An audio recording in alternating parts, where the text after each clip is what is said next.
Bonjour, bonjour à tous et merci d'être nombreux à nous suivre ce matin encore une fois sur le live Facebook de KTV, mais également la télévision, la radio 106.9. Ce matin, j'ai l'honneur de les recevoir puisqu'ils sont deux. Lieutenant-colonel Frédéric Jardin qui est parmi nous ce matin. Mon colonel, bonjour et bienvenue. Bonjour Camar. Et vous n'êtes pas venu seul puisque vous êtes accompagné de Pierre-Louis Dubois, un lieutenant-colonel également qui arrive, qui va prendre votre place. On va en parler dans quelques instants. Mon colonel, bonjour et caribou, comme on dit chez nous. Merci, bonjour à Mayotte. Voilà. Mon colonel, vous avez pris vos fonctions, votre commandement en 2018, le 3 juillet précisément. Est-ce qu'aujourd'hui on peut parler d'un bilan déjà? Est-ce que le bilan c'est maintenant ou on peut le faire après ou c'est maintenant qu'on doit faire le bilan? Alors, en fait, je le disais à mes cadres et au régiment la semaine dernière, l'heure du départ, c'est pas forcément l'heure du bilan. On regarde d'où l'on vient, on regarde ce qu'on a fait, et puis on regarde surtout ce qu'on doit faire individuellement et collectivement pour aider la jeunesse de Mayotte. Donc, la satisfaction, on peut parler peut-être de satisfaction, en ce moment, elle est plutôt dans le tissu, les relations qu'on a réussi, que le régiment a réussi à nouer avec les entreprises et avec les autres organismes de formation, de manière à œuvrer pour la jeunesse et l'emploi de cette jeunesse. Alors, mon colonel, vous êtes militaire. C'est vrai que quand on part de son département d'origine, par exemple qu'on vient à Mayotte, et que vous allez prendre un commandement et de voir aujourd'hui ces formations, toute cette jeunesse qu'on doit réinsérer, qu'on doit former, le Mayotte de demain quelque part, est-ce que c'est pas plutôt une mission qui est encore plus compliquée qu'une mission militaire normale? Elle est double, et je vous l'ai dit, on en a déjà parlé ensemble, Camar. J'étais plutôt chef d'entreprise vis-à-vis de l'extérieur, et notamment des entreprises, des organismes de formation, et militaire vers l'intérieur. Donc en fait, c'est presque deux métiers en un. C'est pour ça que c'est prenant. C'est pour ça peut-être que c'est usant, qu'il faut qu'on nous renouvelle assez souvent. Mais en tout cas, c'est une très belle expérience. Très belle expérience. Alors, vous, Pierre-Louis Dubois, maintenant, la tâche va être pour vous. Est-ce que quand on arrive, déjà, on essaye d'avoir déjà un contact avec le sortant, puisqu'on parlait des élections municipales, c'est on dit maire sortant. Est-ce qu'on l'appelle, on essaie de savoir, on essaie de comprendre, ou on a une petite pression, on se dit, voilà, à la guerre, finalement, c'est comme à la guerre? C'est effectivement comme à la guerre, où on se passe des consignes pour éviter qu'il y ait une rupture dans le dispositif. Donc en fait, on reste et sur pour s'inscrire dans la continuité, tout à fait. La continuité. Alors, c'est vrai qu'aujourd'hui, c'est une école. Quand on regarde l'histoire du BSMA à l'époque jusqu'à nos jours, quand on regarde les résultats aujourd'hui qui sortent en tout cas de cet établissement, finalement on se dit, moi qui arrive, il faut que je garde le cap, oui en même temps il faut que j'amène ma petite touche quelque part. Tout à fait, alors garder le cap, c'est évident, il faut continuer à poursuivre sur la lignée qui a été celle de mes prédécesseurs. Et ça touche personnel, mais ça viendra naturellement, puisque chacun a son caractère, chacun dirige l'entreprise SMA comme bon lui semble, avec ses qualités, ses défauts, son caractère. Alors, mon colonel, vous êtes père de famille, mais quand on arrive, qu'on voit tous ces enfants, tous ces jeunes, finalement, le lien qu'ils sont tissés, on se dit finalement je suis même plus un lieutenant-colonel, je suis un papa quand on regarde toute cette jeunesse finalement, et que vous dites peut-être que dans 10 ans je serai quelque part en train de me dire waouh, j'ai quand même donné une voix à certains jeunes aujourd'hui qui s'en sortent, qui sont devenus des papas comme moi. Alors j'espère. Alors je serai peut-être pas papa parce que je suis pas aussi vieux que toi, Camar. Mais parfois j'ai peut-être été grand frère, frère, oncle, peut-être dans ce domaine. Ce qu'il importe effectivement, c'est d'inscrire durablement ces jeunes dans l'avenir de Mayotte. Je l'aurais dit et je l'aurais écrit encore la semaine dernière. C'est bien eux la structure de la future société mahoraise.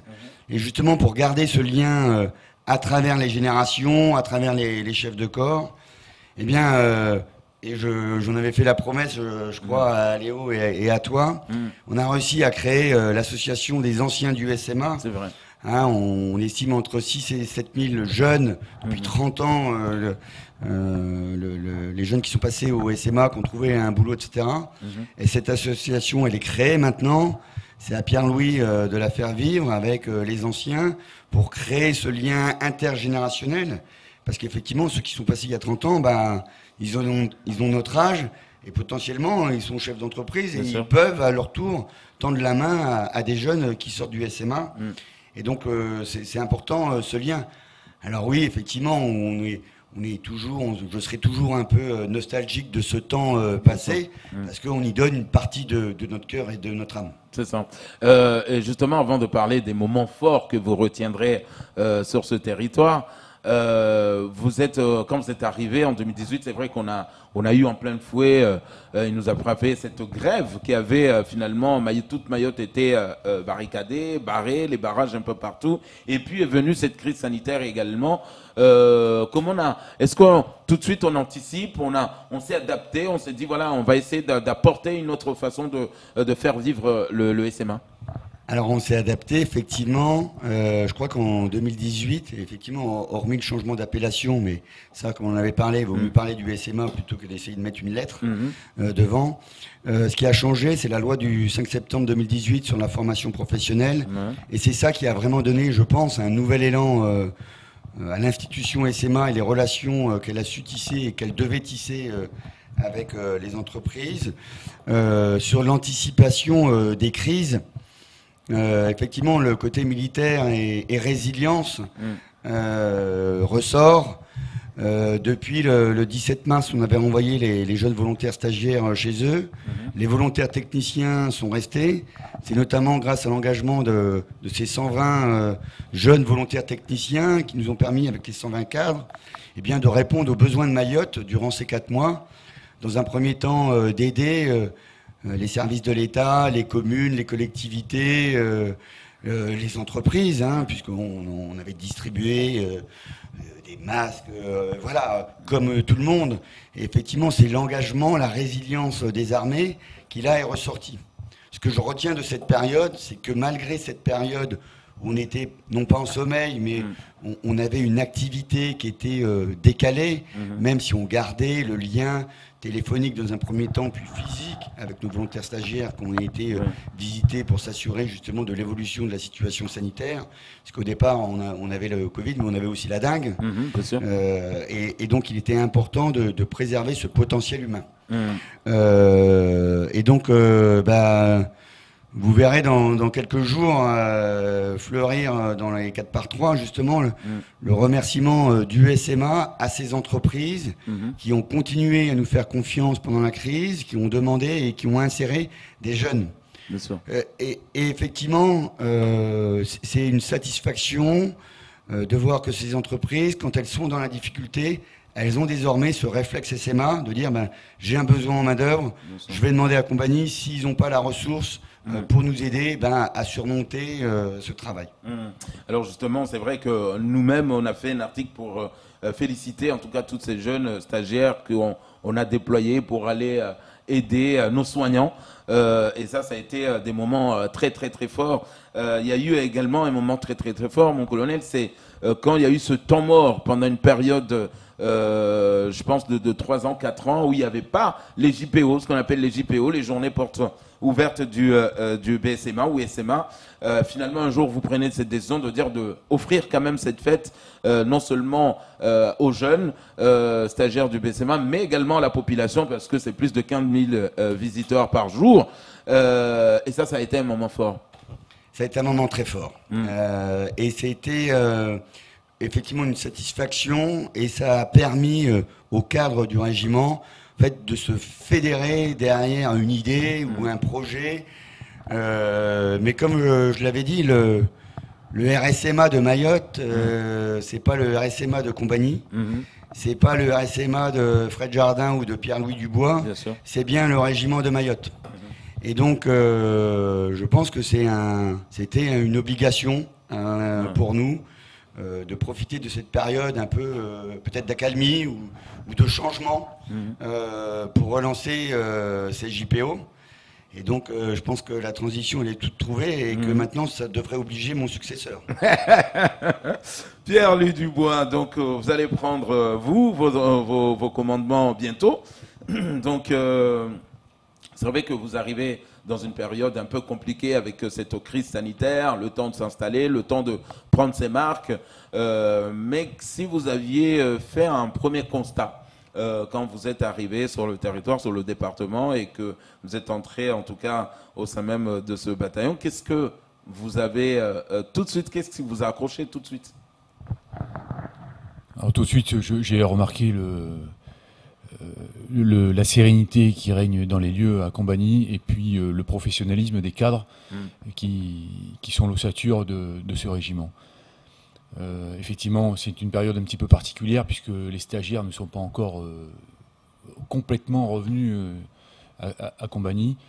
Il va falloir gérer cette transition, cette reprise, si les conditions sanitaires le permettent, et je le souhaite au plus vite, à pleine vitesse, avec la totalité des effectifs.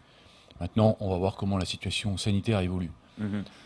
Alors, on sait que vos prédécesseurs, quand une fois bien installés, il y a toujours, chacun arrive à se faire son petit réseau. Quand je parle de petit réseau, c'est voilà, travailler avec l'autorité, donc les services de l'État, la préfecture, travailler avec le département, les entreprises. Est-ce que finalement on récupère tout de suite ce carnet d'adresses que va vous laisser votre prédécesseur, ou on essaie depuis Paris de chercher Non, depuis Paris, c'est impossible. Mais justement, cette période de transition dont on parlait à l'instant est très utile à ce sujet. Et je remercie Frédéric Jardin qui m'a présenté, voilà, durant ces quelques jours de consigne, un nombre incalculable de partenaires, qu'ils soient institutionnels, entrepreneuriaux, organismes de formation, etc. Donc merci Frédéric. Oh ouais. Alors mon colonel, vous, quel sera vraiment votre moment de nostalgie si vous pensez à un moment, le moment Mayotte, vous dites ce jour-là franchement Mayotte en tout cas sera gravé dans mon cœur à jamais, mais le moment qui vous a marqué? Alors, il y a eu plusieurs défis, je pense. Alors les JPO, les 28 700 personnes, ça c'était super, les nombreuses visites ministérielles sans doute, mais je pense que 10 jours après avoir pris le commandement, défiler et descendre les Champs-Élysées et représenter Mayotte, ça restera un moment important. Ouais. Alors on le sait que c'est vrai que c'est pas tous nos jeunes qui ont la chance d'aller à Paris, défiler aux Champs-Élysées, mais déjà notre petit défilé à nous, un 14 juillet ici même à Mamoudzou, sur la Rocade, c'est toujours un moment fort quand on voit que pour un jeune stagiaire, c'est sa première fois par exemple qu'il va défiler devant la famille, devant la population, et ça c'est quelque chose de fort aussi que vous avez pu recevoir au niveau émotion avec ces jeunes. Alors en fait on n'attend pas le 14 juillet à Mamoudzou, mais c'est chaque fin de mois, quand au bout de 3 semaines et demie, le jeune sort de sa formation devant sa famille, défile en chantant. Et c'est aussi la réaction et les larmes de la famille qui disent mais c'est pas possible, ça peut pas être mon fils ou ma fille. Ouais. Qu'est-ce qu'ils ont fait au SMA? Ils leur ont mis des piqûres de force militaire. On leur a rien fait comme piqûre de force militaire. On leur a juste tendu la main. On leur a redonné confiance. Et à partir du moment où on redonne confiance aux jeunes, eh bien, ils vous le rendent 10 fois, 100 fois, 1000 fois. Alors, on le sait qu'à Mayotte, on parle souvent dans certains organismes, les jeunes n'ont pas de formation, les jeunes ceci, il n'y a pas de travail.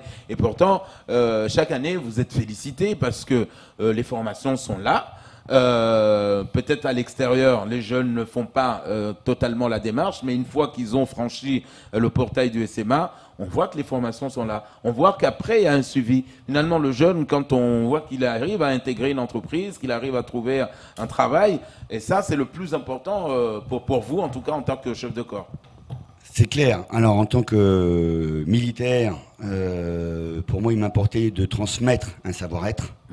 En tant que chef d'entreprise, il m'importait de transmettre le début d'un savoir-faire. Mais c'est bien à l'organisme de formation derrière ou à l'entreprise de développer ce savoir-faire. C'est pas à moi en 6 mois ou en 10 mois. Nous, on s'occupe davantage du savoir-être et l'entreprise ensuite du savoir-faire. Et c'est bien cette transmission, et c'est ce qu'on fait ce matin avec Pierre-Louis, où j'essaye au maximum de transmettre l'héritage reçu, qu'on a essayé de bonifier, et qui, je n'en doute pas, il bonifiera dans les mois et semaines à venir. Alors aujourd'hui, si vous aviez là tout de suite un conseil à donner aux futurs, peut-être stagiaires du SMA, à ceux qui vont rester, ceux qui vous ont connus, qui vous ont côtoyé, ça serait quoi le conseil avant de leur laisser, bien évidemment Pierre-Louis prendre le flambeau? Je pense que leur conseil, le conseil que je pourrais leur donner, c'est d'avoir confiance en eux, d'utiliser la confiance acquise pendant les 6 ou les 10 mois pour la faire perdurer, et que quand on retourne dans le cercle familial ou le contexte familial, eh bien on ne repère pas ses moyens. Et que quand ils sortent du SMA, ils ne sont plus le jeune. Que l'avenir de la société mahoraise, c'est bien eux, et c'est plus les cocos et bas-cocos. Donc c'est eux le relais, et donc c'est cette confiance accumulée pendant leur temps au SMA qui doit être bonifiée et nous servir, et servir à Mayotte. Alors justement, Pierre-Louis Dubois, vous, ça sera quoi vos premiers mots quand vous allez prendre vos commandements? Qu'est-ce que vous allez leur adresser? Ça serait quoi la petite phrase pour, en tout cas, déjà installer la confiance entre vous et toutes ces jeunes stagiaires? On sait que les cadres, bon, vous ont déjà côtoyé, vous côtoient encore depuis votre arrivée, mais ces jeunes en général, ce jour-là, ça sera quoi votre message fort pour leur dire, voilà, il y a peut-être Frédéric Jardin qui s'en va, mais on est là, ensemble, c'est moi qui reprends le flambeau. J'ai pas de slogan tout fait, ça viendra le moment venu, Oui. mais je crois qu'on est toujours dans la continuité, c'est prenez confiance en vous et sortez adulte du SMA. Ah ouais. Voilà. Alors, on le sait que... Vous êtes l'avenir de Mayotte. Exactement. On sait qu'il y a eu, par exemple, des chefs de corps au SMA où des fois on entendait un peu les jeunes, quand une fois qu'ils sont sortis de week-end, ah, celui-là, il rigole pas, il est sec, il est droit, machin. Le chef de corps, tiens, quand il arrive, tout le monde se faufile pour se cacher. Vous, quel genre de chef de corps vous allez être? Est-ce que le souriant, celui qui, voilà, quand on le voit, on est obligé quand même de s'arrêter de le saluer, ou le mec droit dans ses bottes, on rigole quand il le faut, mais il faut être sérieux au travail à un moment donné. Je serai moi-même. Je crois qu'on ne peut pas se donner un style et jouer un personnage, il faut être soi-même, et puis ça passe beaucoup mieux. Et puis les jeunes et les cadres me recevront tel que je suis, et puis on fera avec. Je ne suis pas inquiet. Alors, est-ce que, juste avant de boucler ce temps de parole, mon colonel, est-ce que quand on arrive, parce que j'ai oublié de la poser au début, est-ce qu'on a un objectif de jeunes par rapport aux résultats, ceux qui doivent quitter finalement le SMA après, qui sont en fin de formation, est-ce qu'on a un objectif de recrue? Est-ce que ça on l'a, ou on arrive, on prend le relais tout de suite et puis on verra au fur et à mesure? Alors on prend le relais, on n'a pas vraiment d'objectif. Au fur et à mesure des mois, des semaines que j'ai passé à Mayotte au contact des jeunes, je me suis donné de nouveaux objectifs en tentant d'aider encore plus de jeunes. C'est 700 jeunes qui passent au SMA chaque année. Une classe d'âge, c'est 14 000 jeunes. 700 jeunes, c'est encore pas assez. Bien sûr. C'est 14 000 jeunes qui arrivent durant les 4 prochaines années sur le marché de l'emploi. Donc si j'en fais 700, c'est bien, mais si j'en fais 1000, c'est encore mieux. Donc voilà, on est toujours pas frustré, mais voilà, il faut essayer de trouver le moyen d'aider le plus de jeunes possible. En revanche, il n'y a pas d'objectif de dire je vais en faire 2000. Si les 2000, je leur trouve un boulot de 15 jours et qu'après c'est fini, j'ai rien compris. Donc j'ai jamais eu d'objectif de pourcentage de réussite d'insertion. J'avais plutôt un objectif d'aider le plus de monde possible. Alors, juste une question, en tout cas, quelqu'un qui m'avait interpellé via le live Facebook, qui dit, c'est un jeune, vous qui avez fait, bien sûr, le métier de militaire, c'est un jeune aujourd'hui, vous pensez qu'il a le petit truc qui fait la différence, qui peut aller rejoindre les corps des armées, hein, peu importe le régiment. Est-ce que vous êtes prêt, vous, à lui donner cette voix, à lui dire, voilà, je pense que tu es vraiment fait pour ce métier. Camar, je regrette vraiment qu'on ait eu cette crise sanitaire, puisque je t'avais proposé de venir au régiment faire un vie ma vie 24 heures. C'est vrai. Idée que je glisse gentiment à mon successeur. Et je la note, et je la note. Et de cette idée, on a, enfin, sur les 700 jeunes, il y en a une cinquantaine chaque année qui rejoignent les armées. D'accord. D'autres qui rejoignent la gendarmerie, voire la police, voire l'administration pénitentiaire. Et donc, alors là, ça fait une cinquantaine, une soixantaine de jeunes qui, en fait, eh bien, testent le côté militaire par le SMA en disant, bon, je vais voir, je vais faire 6 mois, 10 mois à compagnie, puis je vais voir si ça me plaît vraiment. Et nous, on pousse ou pas. Après, il y a des jeunes qui disent, ouais, moi, je veux être militaire. On leur dit, écoute,